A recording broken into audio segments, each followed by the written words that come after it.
जय Hind dear friends, कैसे हैं आप लोग। आशा और उम्मीद करता हूं कि आप लोग बहुत ही हेल्दी, बहुत ही स्वस्थ और बहुत ही जबरदस्त होंगे और बहुत ही बेहतरीन तरीके से अपने बोर्ड एग्जाम 2025 का साथियों आप लोग प्रिपरेशन कर रहे होंगे। तो चलिए आज हम लोग देखने वाले हैं एक अपने अगले चैप्टर को, जिस चैप्टर का नाम होने वाला है कृषि, यानी कि एग्रीकल्चर को हम लोग जो है साथियों देखने वाले हैं और देखेंगे कि भारत में कौन सा कृषि कैसे और कहां कहां होता है। इन सभी बातों को जो है हम लोग आज के इस चैप्टर में पढ़ने वाले हैं, सीखने वाले हैं। तो चलिएगा बिना देर करते हुए हम लोग वीडियो को स्टार्ट करेंगे और देखेंगे। तो भैया यहाँ पर आप लोग देख पा रहे होंगे कृषि कौन सा एक शब्द है। कृषि एक शब्द है जो कि आपका ज्योग्राफी में यानी कि भूगोल में पढ़ना है। इसको हम लोग एग्रीकल्चर कहते हैं इंग्लिश में। और हम लोग बात करें साथियों तो ये जो अपना कृषि है ये भारत का एक प्रमुख आय का स्रोत है। भारत में प्रमुख क्या है साथियों, तो आय का जो है साथियों क्या है, ये स्रोत है, आय का स्रोत है, यानी कि पैसा कमाने का जो है सबसे बड़ा स्रोत भारत में क्या है, कृषि है। कौन सा, कृषि। हम लोगों का यानी कि 65 से 70% जनसंख्या जो है भारत की क्या करती है, तो कृषि कार्य में विलीन रहती है, संलग्न रहती है। भारत की लगभग 60 से 65% जनसंख्या जो है कृषि कार्य में लगी हुई है ना।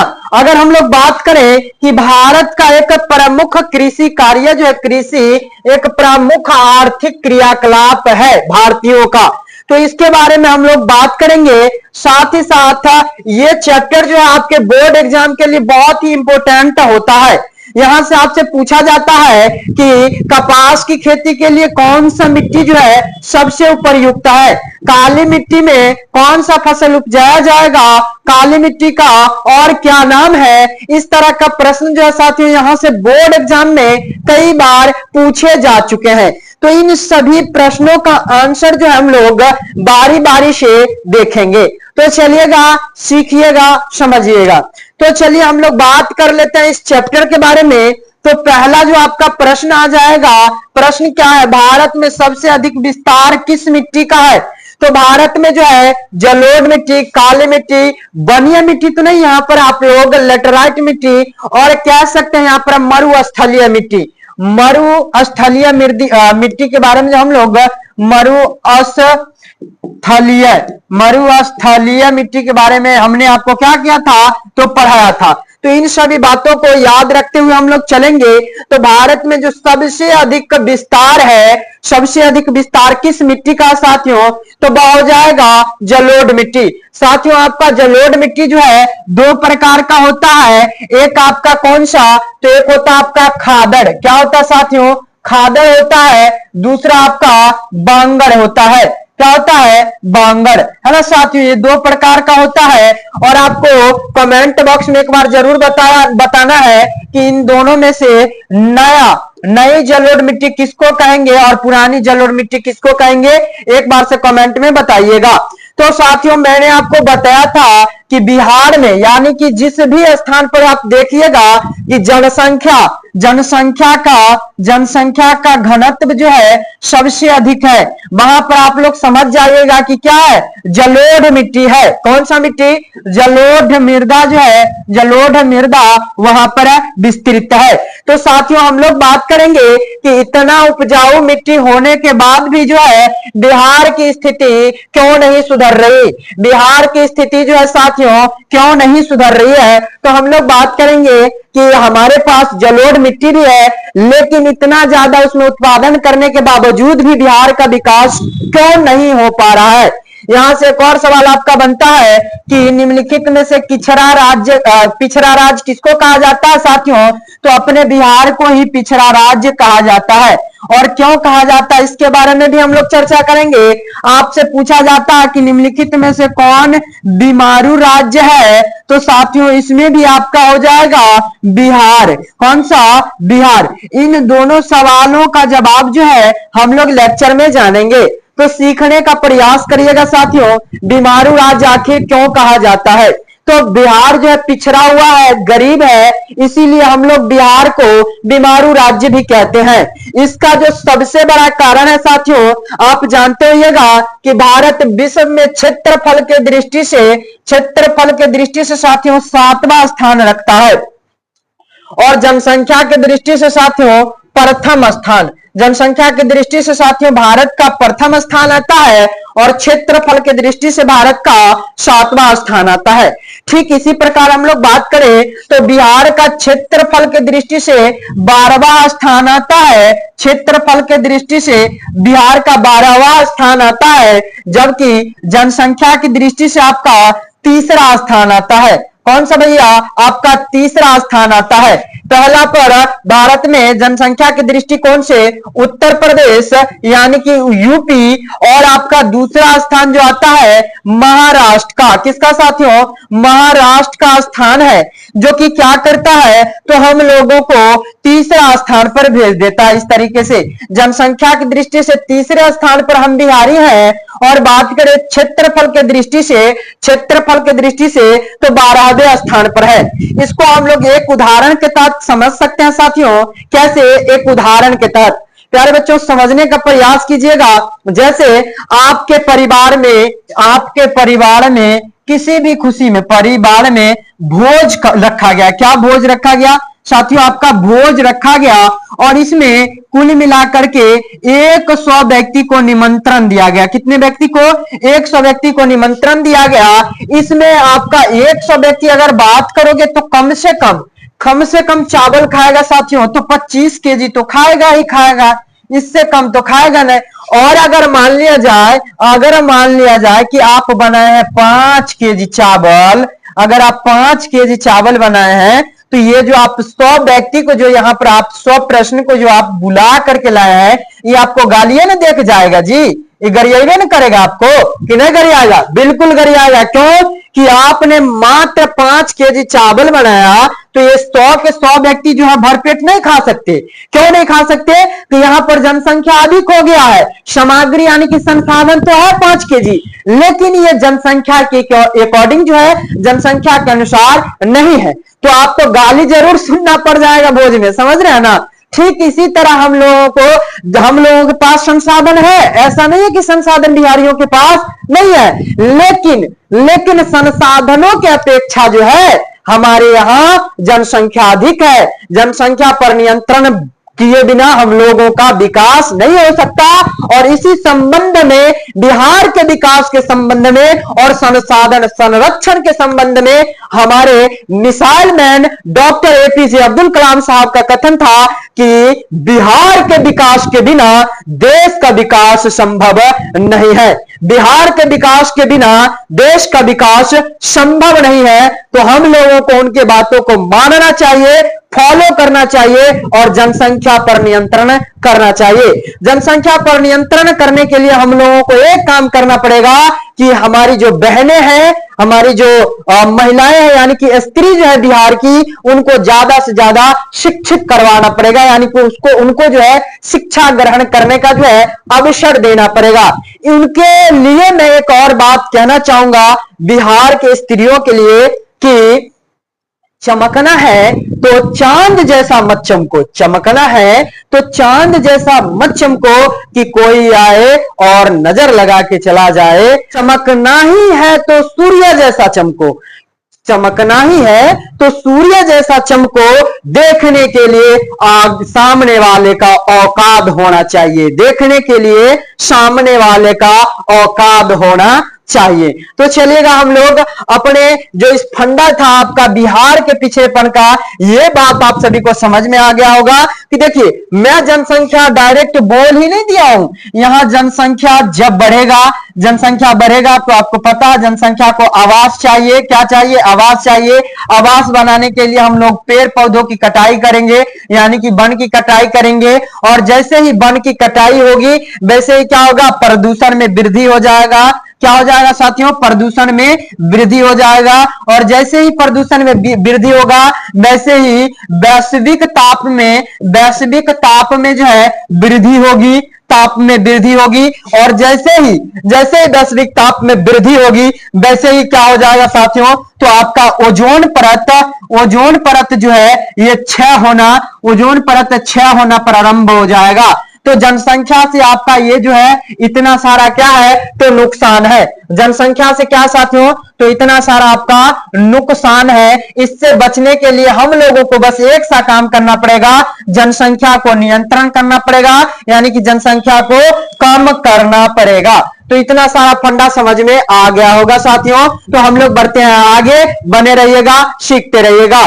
देखिएगा, विराद क्षेत्र में जल उपस्थित होने के कारण पृथ्वी को हम लोग क्या कहते हैं, तो आपको पता होगा कि पृथ्वी पर 71% जल है और 29% स्थल है। 29% स्थल में विश्व के कुल 7 महादेश जो है स्थित है, और इसी महादेश में जो है सबसे बड़ा महादेश जो है आपका एशिया महादेश है। सबसे बड़ा महादेश एशिया महादेश, चाहे वह जनसंख्या की दृष्टि से हो, चाहे वह आपका हो जाए क्षेत्रफल की दृष्टि से। चलिएगा, नेक्स्ट आपका समझ में आ रहा होगा, सॉरी यहां पर मैंने आपको आंसर नहीं बताया, तो ये आपका आंसर हो जाएगा कौन सा, तो आंसर हो जाएगा साथियों आपका नीला ग्रह। अधिक जल उपस्थित होने के कारण पृथ्वी को हम लोग नीला ग्रह कहते हैं। कौन सा ग्रह कहते हैं साथियों, नीला ग्रह। चलिएगा, अगला आपका निम्नलिखित नदियों में से किसे बिहार का शोक कहा जाता है। कौन ऐसा नदी है जिसको हम लोग बिहार का शोक कहते हैं साथियों, ये बच्चा जानता है। बिहार का शोक जो हम लोग कोसी को कहते हैं। क्यों कहते हैं कि ये जब आती है तो तोड़ फोड़ मचा देती है, तोड़ फोड़ करती है और तांडव मचाते हुए बिहार से गुजर जाती है। इसीलिए हम लोग कोसी को है ना क्या कहते हैं, बिहार का शोक। जब शोक आता है यानी कि दुख कष्ट होता है तो मनुष्य को आंसू आता है। क्या आता है साथियों, आंसू आता है। इसीलिए हम लोग बिहार का शोक या फिर आंसू किस नदी को कहेंगे, कोसी नदी को कहेंगे साथियों। किस नदी को, कोसी नदी को कहेंगे। नेक्स्ट आपका प्रश्न रहेगा, यूरेनियम का प्रमुख उत्पादक केंद्र कौन सा है। तो यूरेनियम का जो है आपका यूरेनियम का प्रमुख उत्पादक क्षेत्र आपका जादूगोरा है। क्या है साथियों, जादूगोरा। और झरिया जो आपसे पूछा जाता है, झरिया कोयला क्षेत्र कहां है, तो झा से झरिया और झ से झारखंड। क्या होता है, झारखंड क्या हो जाएगा साथियों, झारखंड हो जाएगा। झ से झरिया और झ से झारखंड। और ये जो है आपका डिगबोई आपसे पूछा जाता है कि डिगबोई पेट्रोलियम क्षेत्र कहां है, आसाम में है साथियों। कहां पर है, आसाम में। बातों को समझते रहिएगा, सीखते रहिएगा, बातों को समझिएगा और बताइएगा कि आसाम में क्या है, तो डिगबोई है। नेक्स्ट आपका, भारत का राष्ट्रीय पक्षी कौन है। भारत का राष्ट्रीय पक्षी, ये इस बातों को तो बच्चा जानता होगा कि भारत का राष्ट्रीय पक्षी कौन सा है। एक बार से आप कमेंट में जरूर बताइएगा कि भारत का राष्ट्रीय पक्षी कौन है। अगला, पीतल बनाया जाता है। पीतल जो बनाया जाता है किसके मिश्रण से बनाया जाता है साथियों, तांबे से, जस्ते से, है ना, तांबा जस्ता और टीन से, या फिर आपका तांबा और जस्ता से। सही उत्तर हो जाएगा साथियों आपका तांबा और जस्ता से जो है क्या बनाया जाता है, तो तांबा और जस्ता से आपका पीतल बनाया जाता है, पीतल बनाया जाता है। नेक्स्ट आपका प्रश्न क्या रहने वाला है, बढ़िएगा और देखिएगा, बहुत ही शानदार, बहुत ही लाजवाब आपका प्रश्न रहने वाला है। नेक्स्ट आपका प्रश्न देखिएगा क्या कहता है, निम्नलिखित में से कौन सी प्राथमिक ऊर्जा नहीं है। निम्नलिखित में से कौन सी प्राथमिक ऊर्जा नहीं है। क्या प्राकृतिक गैस नहीं है, पेट्रोलियम नहीं है, कोयला नहीं है, या फिर विद्युत नहीं है, यानी कि बिजली। क्या साथियों, बिजली जो है क्या नहीं है आपका प्राथमिक ऊर्जा साथियों, तो आपका ऑप्शन नंबर सी विद्युत यानी कि बिजली जो है आपका ये प्राथमिक ऊर्जा नहीं है। बाकी जो आपका 3 ये सभी प्राथमिक ऊर्जा में से आते हैं। नेक्स्ट आपका काली मिट्टी उपयुक्त है। काली मिट्टी जो है कपास के उत्पादन के लिए अच्छा माना जाता है, लीची के, बाजरा के, गेहूं के। साथियों मैं आपको बताता चलूं कि काली मिट्टी जो है कपास उत्पादन के लिए महत्वपूर्ण मिट्टी है। इसी कपास उत्पादन के लिए हम लोग काली मिट्टी को काली कपास मिट्टी भी कहते हैं। कपास मिट्टी भी कहते हैं। साथ ही साथ काली मिट्टी का आपका पूछा जाता है कि काली मृदा का दूसरा नाम क्या है। काली मृदा का दूसरा नाम रेगूर मृदा है। क्या साथियों, रेगूर मृदा है। बातों को समझते रहिएगा, सीखते रहिएगा, बहुत मजा आने वाला है। नेक्स्ट आपका सर्वाधिक वर्षा कहां होती है। पूर्णिया में, चेरापूंजी में, कोच्चि में और आपका मानसीराम में। साथियों आपका सही उत्तर हो जाएगा मानसीराम। कहां पर है सर्वाधिक वर्षा होती है। मानसीराम में सर्वाधिक वर्षा होती है। और ये जो है आपका पूर्णिया, ये बिहार में है। कहां पर है, बिहार में है। और कोच्चि जो है आपका, कोच्चि आपका कहां पर है, केरल में। केरल में आपका कोच्चि है। कहां पर है, केरल में। तो बातों को समझते रहिएगा, सीखते रहिएगा, बहुत ही ज्यादा मजा आने वाला है। लेटराइट मृदा का रंग कैसा होता है। हम लोग अगर बात करें कि लेटराइट मृदा का रंग कैसा होता है, क्या पीला होता है, लाल होता है, काला होता है, भूरा होता है। लेटराइट मृदा का दूसरा नाम क्या, मतलब रंग कैसा होता है। तो आपका सही उत्तर है क्या, का सही उत्तर है आपका, ये कुछ होता है लाल और पीला दोनों सा टाइप का। तो सही उत्तर इसमें आ जाएगा लाल। लेटराइट, ल से लेटराइट और ला से लाल। लेटराइट और लाल याद रखिएगा। चलिए नेक्स्ट आपका, इनमें से किस प्राकृतिक संसाधन का भंडार जो है सीमित है। कौन ऐसा प्राकृतिक संसाधन है जिसका भंडार जो है सीमित है। तो चलिए हम लोग बात करें हवा का, सौर ऊर्जा का, पानी का। तो इन तीनों के बिना जो है साथियों जीवन संभव नहीं है।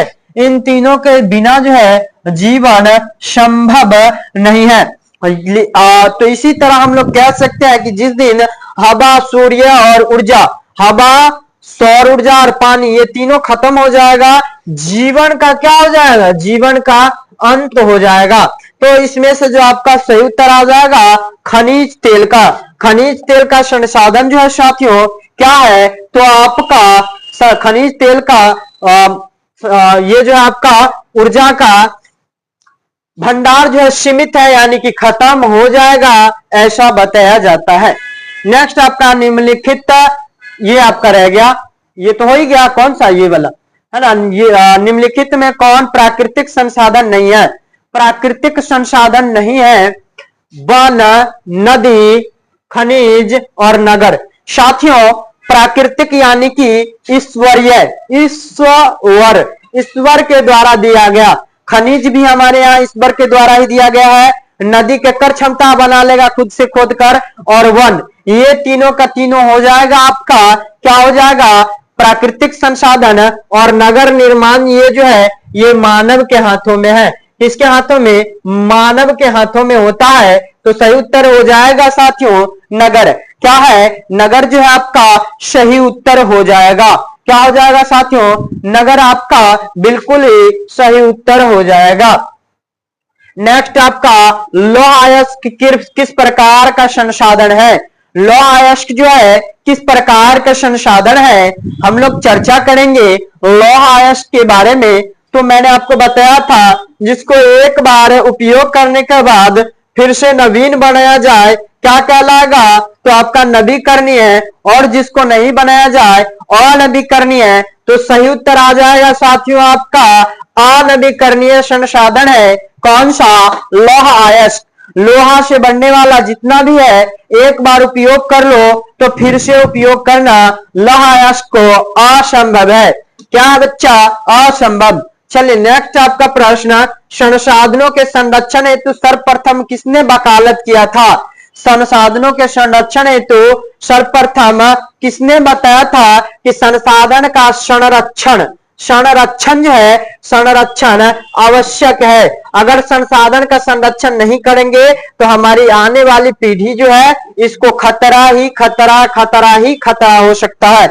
ऐसा किसने बताया था, संयुक्त राष्ट्र संघ ने, पंडित जवाहरलाल नेहरू ने, क्लब ऑफ रोम ने, जापान ने। किसने बताया था साथियों, पिछले लेक्चर में भी ये प्रश्न मैंने आपको बताया था। तो ये प्रश्न जो है, ये बात जो है संसाधन संरक्षण के लिए वकालत ये क्लब ऑफ रोम ने किया था, तो इस तरह से आपका option number B is right answer बच्चों। कौन सा? Option number B. नेक्स्ट आपका बिहार में अति जल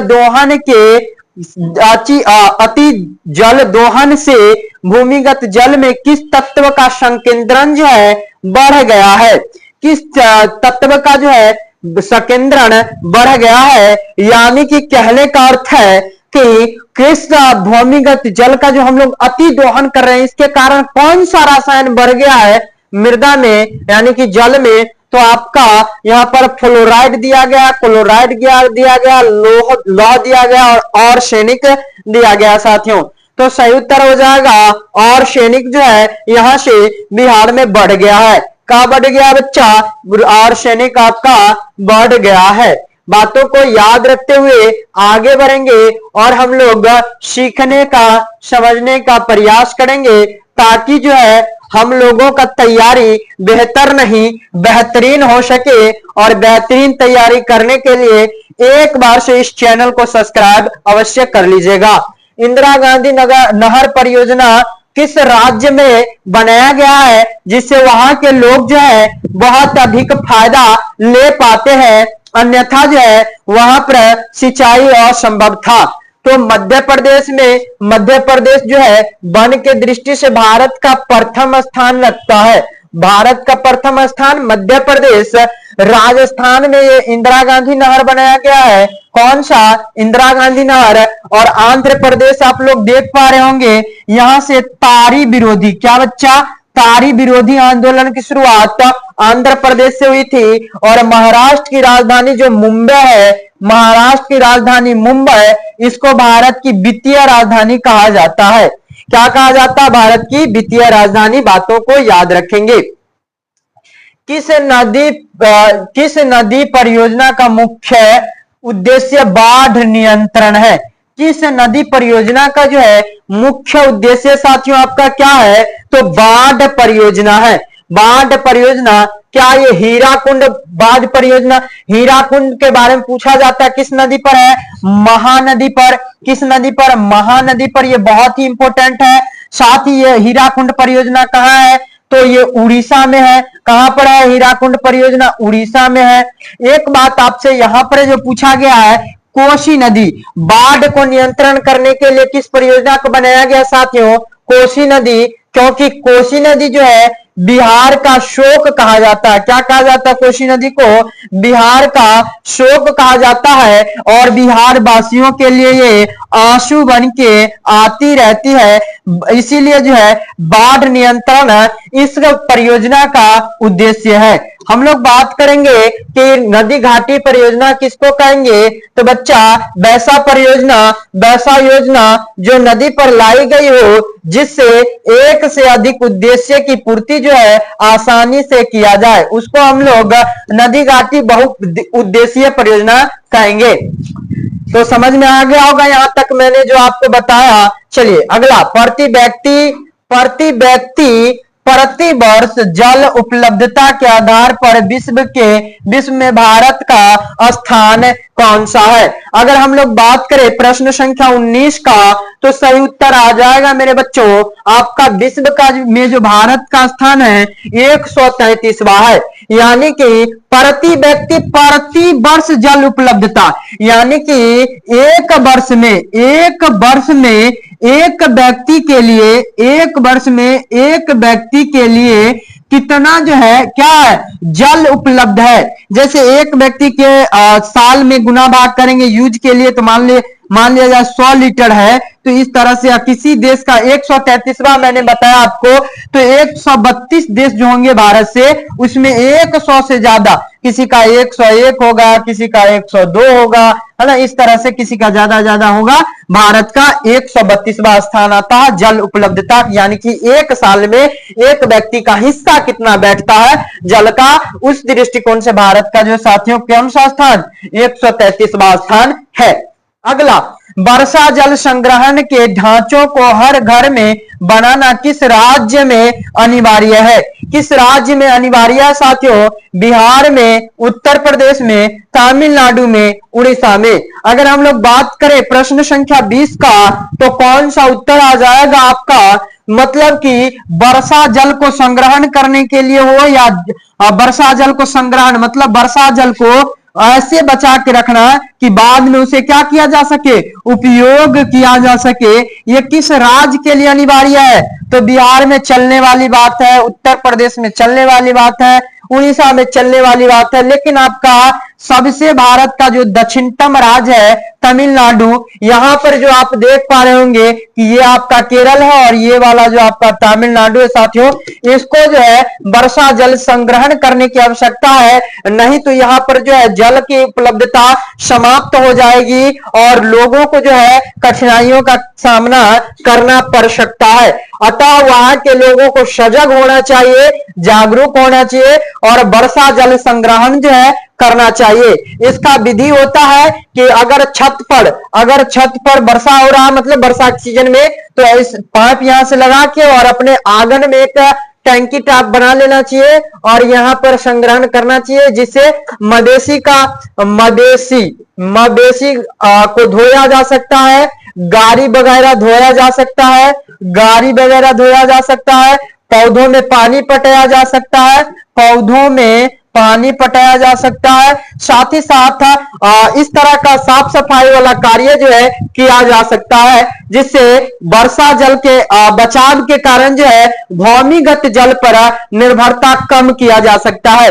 अगला आपका, निम्नलिखित में से कौन सा परंपरागत ऊर्जा है? निम्नलिखित में से हम लोग बात अगर करें तो कौन ऐसा ऊर्जा है जो परंपरागत है? तो आपका परंपरागत, बचपन में आप लोग बायोगैस के बारे में सुने होइएगा, यानी कि हम लोग क्या करते थे, इस तरह का डब्बा लाते थे और इसमें गोबर भर के, है ना, जिसको हम लोग गोबर गैस कहते थे, है ना, क्या कहते थे? गोबर गैस कहते थे, और यहां से बिजली उत्पादन हम लोग बचपन में किया करते थे। तो आपका बायोगैस जो है सही उत्तर यही निकल के आ जाएगा परंपरागत ऊर्जा के लिए। अगला, प्राथमिक ऊर्जा का उदाहरण कौन सा है? प्राथमिक ऊर्जा का उत्पादन कौन सा नहीं है? तो ये प्रश्न आपका दोबारा पूछा गया, तो आपका विद्युत नहीं हो जाएगा। कौन सा? विद्युत नहीं हो जाएगा। अगला, सौर ऊर्जा निम्नलिखित में से कौन सा संसाधन है?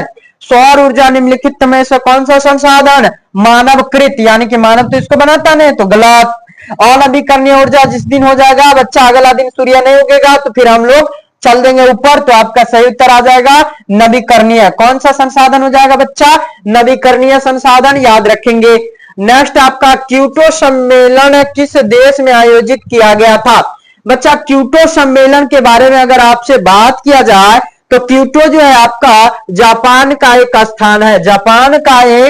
स्थान है और यहीं पर क्या किया गया था? तो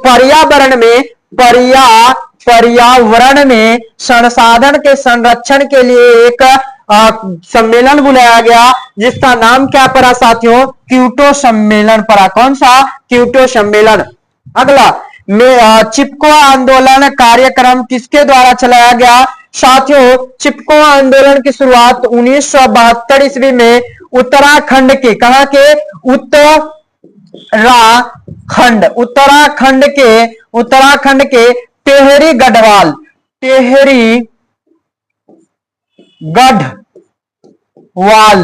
गढ़वाल जिले से जो है शुरुआत हुआ था, जिसके नेता जो है सुंदरलाल बहुगुणा थे। कौन थे साथियों? सुंदरलाल बहुगुणा। मेधा पाटेकर का नाम किससे जुड़ा है? तो नदी बचाओ से। किससे? नदी बचाओ से मेधा पाटेकर का और सुंदरलाल बहुगुणा का चिपको आंदोलन से नाम जुड़ा हुआ है। और आपको किसी भी तरह का प्रॉब्लम, दिक्कत, कठिनाई अगर लगे तो आप हमें एक बार जरूर बताइएगा। नेक्स्ट आपका, गोंडवाना युग की चट्टानों में भारत का कितना प्रतिशत कोयला मिलता है? अगर हम लोग बात करें गोंडवाना युग की, तो आपका गोंडवाना युग का 80%, 90%, 94 और 98, तो 98% कोयला जो है गोंडवाना युग का ही है। गोंडवाना युग के बारे में मैंने आपको बताया था कि पहले आपका बहुत पहले की बात है, एक आपका गोंडवाना लैंड था और एक अंगारा लैंड था जो वैगनर के द्वारा बताया गया था। ऐसा परिकल्पना वेगनर के द्वारा जो है बताया गया था। एक आपका गोंडवाना लैंड, एक आपका था अंगारा लैंड। यहाँ के काल का कितना प्रतिशत भारत में कोयला है? तो 98% है। अगला, डिगबोई तेल क्षेत्र कहां है? मैंने आपको ऊपर बताया है कि डिगबोई तेल क्षेत्र जो है आपका असम में है साथियों। कहां पर?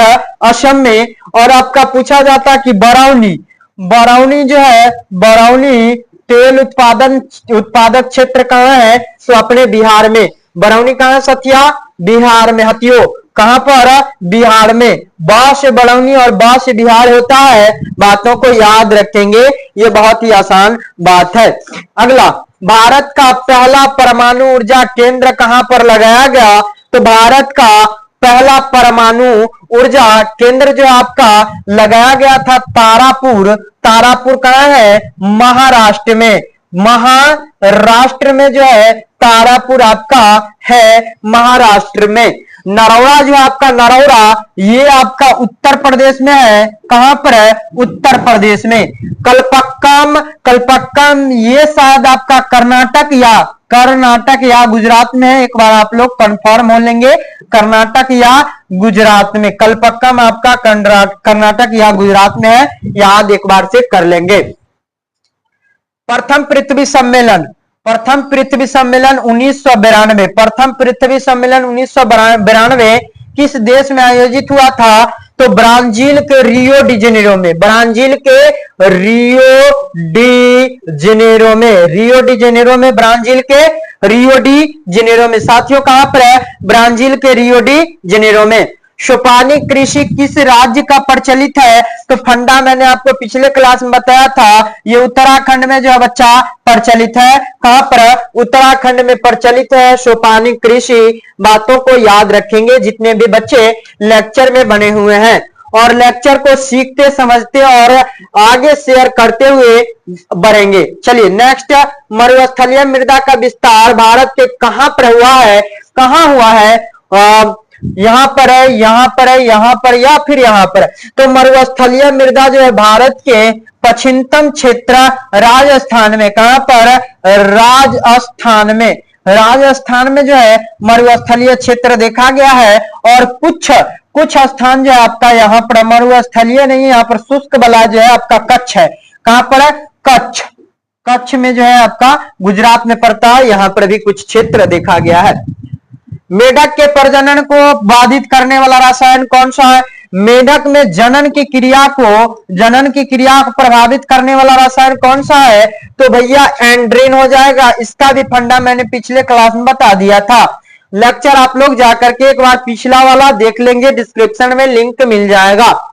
नेक्स्ट, काली मृदा का दूसरा नाम भैया आपका रेगुर मृदा हो जाएगा। कौन सा? रेगुर मृदा। काली मृदा का दूसरा नाम क्या हो जाएगा? रेगुर मृदा। और इसीलिए भैया काली मृदा को कपास उत्पादन के लिए क्या कहा जाता है? काली कपास कहा जाता है। क्या कहा जाता है? काली कपास। पुरानी जलोढ़ मृदा को क्या कहते हैं? मैंने आपसे कमेंट में पूछा था कि काली कपास मृदा को हम लोग क्या कहते हैं, और यहां पर आपसे पूछा गया है कि पुरानी जलोढ़ को हम लोग क्या कहेंगे? पुरानी जलोढ़ की बात हम लोग करें, पुरानी जलोढ़ की, तो पुरानी जलोढ़ जो है आपका क्या कहलाता है? खादर कहलाता है या बांगर कहलाता है? तो आपका सही उत्तर क्या आएगा, इसको हम लोग देखेंगे। तो भैया आपका आ जाएगा बांगर। क्या आ जाएगा? पुरानी जलोढ़ मृदा को हम लोग बांगर कहेंगे। क्या कहेंगे? बांगर। भैया अगर आप आ लिखोगे, हर सही दीर्घई लिखते हुए जाओगे ग्यह तक, तो आपको पहले मिलेगा ख। क्या मिलेगा जी? ख मिल जाएगा। पहले आपको क्या मिल जाएगा? यहां पर आप ख मिल जाएगा, यानी कि जल्दी। नया में कौन मिलेगा? नया यहां पर से आप लोग चलोगे यहां से, तो नया में कौन मिल जाएगा? खादर मिल जाएगा। तो ये आपका नया हो गया। और ब पर जाके बांगर कहां से मिलेगा? ब से जाके मिलेगा, तो ये हो जाएगा भैया आपका पुराना। क्या? पुराना हो जाएगा। बातों को याद रखेंगे, याद रखने का मैंने आपको ट्रिक भी बताया है।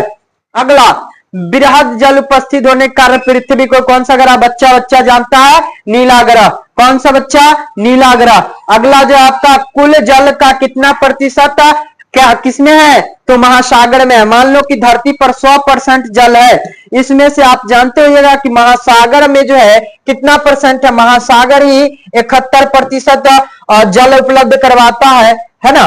तो महासागर में जल का कितनी, ये तो स्थल का 100% स्थल अगर मान लिया जाए है, तो इसमें से 71% स्थल पर क्या है? पानी है, बाकी 29 सूखा हुआ है।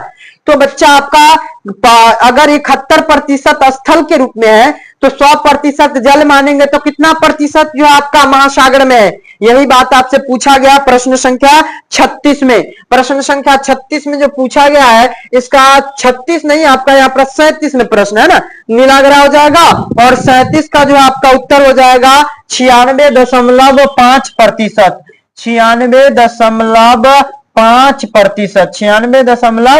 96.5%, 96.5% जो आपका राइट आंसर हो जाएगा। बहुत ही शानदार तरीके से। कौन सा ऊर्जा स्रोत नवीकरणीय ऊर्जा स्रोत है? नया किसको किया जाएगा? जल को। मैंने आपको जल के बारे में, सूर्य के बारे में, किसके बारे में? सूर्य के बारे में और वायु के बारे में मैंने आपको बता रखा है कि ये सभी आपका नवीकरणीय ऊर्जा हो जाएगा। कौन सा ऊर्जा? नवीकरणीय ऊर्जा स्रोत हो जाएंगे। नेक्स्ट आपका बहुत ही शानदार रहेगा 39वां प्रश्न। अगर हम लोग बात करें 39 नंबर प्रश्न की, भारत में कौन सा ऊर्जा प्रमुख रूप से प्रमुख स्रोत है? ऊर्जा कौन सा? आपका पेट्रोलियम जो है ये बहुत बड़ा स्रोत है। अंकलेश्वर जो है आपका, अंकलेश्वर किस शक्ति के साधन की प्रचुरता को बताता है? किस शक्ति के संसाधन की प्रचुरता को जो है बताता है? तो ये हो जाएगा खनिज तेल। साथ ही यहां पर अंकलेश्वर में आपसे पूछा जाता है अंकलेश्वर खनिज क्षेत्र। खनिज क्षेत्र जो है, खनिज क्षेत्र ये कहां पर है, किस राज्य में? तो भैया ये आपका गुजरात में है। कहां पर है? गुजरात में है। किसमें? गुजरात में। याद रखोगे, बड़ा मजा आएगा। चलिए अगला, निम्नलिखित में से कौन खनिज केरल तट पर बालू के रूप में मिलता है? कौन ऐसा खनिज है जो केरल तट पर बालू के रूप में मिलता है? यूरेनियम। और यूरेनियम भारत में महत्वपूर्ण एक स्थान रखता है। भारत में विद्युत की सबसे अधिक खपत किसमें होती है? विद्युत की सबसे अधिक खपत जो है घरेलू कामों में, व्यापारिक कामों में, कृषि कामों में या औद्योगिक कामों में? साथियों तो औद्योगिक यानी कि उद्योग धंधा में जो है, उद्योग धंधा में बिजली का जो है किसका साथियों? बिजली का बहुत अधिक बिजली का खपत होता है। बातों को याद रखेंगे। अगला, पेट्रोलियम किन चट्टानों में मिलता है? पेट्रोलियम आपका किन चट्टानों में मिलता है? अग्नेय चट्टान, परतदार चट्टान, रूपांतरित चट्टान या फिर प्रत्येक चट्टान में मिलता है? तो प्रत्येक में मिलेगा नहीं, यहां पर हो जाएगा रूपांतरित चट्टान में। किस चट्टान में? रूपांतरित चट्टान में जो है आपका पेट्रोल मिलता है। अगला, कहां पर प्राकृतिक गैस का भंडार है? कहां पर है? किस राज्य में प्राकृतिक गैस का जो है भंडार है? प्राकृतिक गैस का आपका छत्तीसगढ़, कर्नाटक, त्रिपुरा और मध्य प्रदेश। मध्य प्रदेश में याद रखेंगे वन का विस्तार सबसे अधिक है भारत में, त्रिपुरा इस प्रश्न का सही उत्तर हो जाएगा। इस प्रश्न का सही उत्तर त्रिपुरा याद रखेंगे। जितने भी बच्चे हैं सभी याद रखेंगे, Tripura is a right answer. Next आपका हीराकुंड परियोजना किस नदी पर बनाया गया है? तो ये महानदी पर बनाया गया है। ये है कहां? तो ये उड़ीसा में है। कहां पर है? उड़ीसा में। बातों को याद रखेंगे, उड़ीसा में। भारत सरकार ने कब राजीव गांधी राष्ट्रीय पेयजल मिशन लागू किया था? कब लागू किया था? 1956 में। 1956, 1966, 1976 और 1986। तो ये सही उत्तर हो जाएगा साथियों 1986 में। किसमें? 1986 में। बातों को याद रखेंगे। चलिए नेक्स्ट आपका, भारत में जल का सबसे अधिक उपयोग किया जाता है। भारत में सबसे, तो आपका उद्योग, ये तो आपका तीसरा बार प्रश्न मिला है उद्योग में। भारत की सबसे लंबी नहर कौन सी है? भारत की सबसे लंबी नदी और लंबी नहर जो है कौन सी है? भारत की सबसे लंबी नहर सोन, भाखड़ा नंगल, गंडक, इंदिरा गांधी। भैया इंदिरा गांधी जो नहर है इसको गुजरात के क्षेत्र से यहां आपका लाया गया है राजस्थान के अंतिम क्षेत्र तक। राजस्थान यहीं से स्टार्ट हो जाता है, लेकिन यहां से आपको नीचे से लाया गया एकदम। तो सबसे लंबी कौन सी हो जाएगी? इंदिरा गांधी नहर, जो राजस्थान में, कहां पर? राजस्थान में है। राजस्थान में एक और नदी के बारे में आपसे पूछा जाता है, लूनी नदी है। कौन सा? लूनी नदी, याद रखेंगे। भाखड़ा नांगल परियोजना किस नदी पर है? भाखड़ा नांगल परियोजना जो है किस नदी पर है? नर्मदा नदी पर, झेलम नदी पर, सतलज नदी पर और ब्यास नदी पर। तो ये जो है भाखड़ा नांगल परियोजना, इसके बारे में हम लोग चर्चा करें तो ये सतलज नदी पर है। किस नदी पर? भाखड़ा नांगल परियोजना किस नदी पर है? तो आपका सतलज नदी पर। और नर्मदा घाटी परियोजना नर्मदा नदी पर है। प्राकृतिक संसाधनों के संरक्षण हेतु अफ्रीकी कॉन्फ्रेंस जो है कब बुलाया गया था? 1968 ईस्वी में। 1968 ईस्वी में अफ्रीका में जो है संसाधन के संरक्षण के लिए सभा संगठन बुलाया गया था। इस तरह से आपका 50 ऑब्जेक्टिव टाइप के प्रश्न को समाप्त मैंने किया है। और मैं आशा और उम्मीद करता हूं कि ये लेक्चर जो है आप सभी के लिए वेरी हेल्पफुल रहा होगा। मैं यही आशा उम्मीद करता हूं। मिलेंगे नेक्स्ट क्लास में, तब तक के लिए well done, best of luck.